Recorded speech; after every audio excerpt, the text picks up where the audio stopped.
নদিয়া পাচার হওয়ার আগে এবার খোদ রাজ্যের প্রাক্তন মন্ত্রী তথা কৃষ্ণনগর দক্ষিণ বিধানসভা কেন্দ্রের বিধায়ক উজ্জ্বল বিশ্বাসের বাড়ি থেকে উদ্ধার হলো সরকারি ত্রাণ সামগ্রী। আজ দুপুরে হঠাৎ কৃষ্ণনগর কাছুরিয়া পাড়ায় প্রাক্তন মন্ত্রী উজ্জ্বল বিশ্বাসের বাড়ির সামনে একটি গাড়িতে সরকারি তিরপল তোলা হচ্ছিল।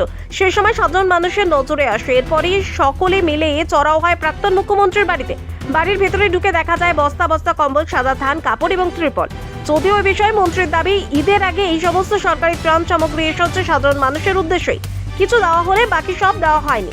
এদিন প্রাক্তন মন্ত্রীর বাড়িতে সাধারণ মানুষের জমায়েত ও বিশৃঙ্খলা ঘটনার পর সকলে একত্রিত হয়ে প্রাক্তন মন্ত্রীর কাছে কৈফিয়ত চায়।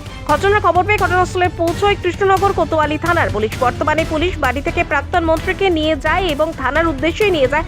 থানায় নিয়ে যাওয়ার সময় প্রাক্তন মন্ত্রীর উদ্দেশ্যে চোর চোর স্লোগান দিতে শুরু করে সকলে।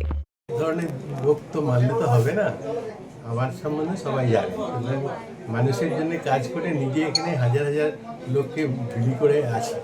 সুতরাং এরকম ধরনের চিন্তাধারা সবারই জন্য হওয়া উচিত। না, বিভিন্ন জায়গাতে তৃণমূল নেতাদের ঘর থেকে বাড়ির থেকে উদ্ধার হচ্ছে, আপনারাও এরকম উদ্ধার হচ্ছে এরকম ওরা দাবি করছে।